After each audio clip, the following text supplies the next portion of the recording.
పంచాయతీ ఎన్నికల్లో కాంగ్రెస్ మెజారిటీ స్థానాల్లో గెలిచిందన్నారు మంత్రి అడ్లూరు లక్ష్మణ్.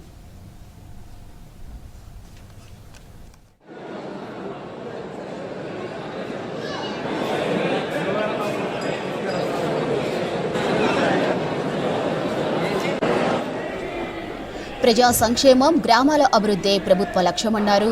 సీఎం రేవంత్ రెడ్డి అమలు చేస్తున్న సంక్షేమ పథకాలను దృష్టిలో పెట్టుకుని సర్పంచ్ ఎన్నికల్లో ప్రజలు కాంగ్రెస్ ను గెలిపించారన్నారు.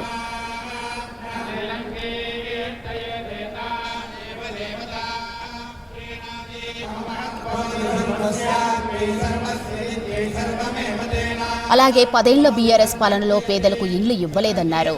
కాంగ్రెస్ ప్రభుత్వం వచ్చిన తరువాత ఇందిరమ్మ ఇళ్లను ఇస్తున్నామని తెలిపారు. ప్రభుత్వ విప్ బీర్ల ఐలయ్యతో కలిసి యాదగిరిగుట్ట శ్రీ లక్ష్మీ నరసింహస్వామిని దర్శించుకున్నారు.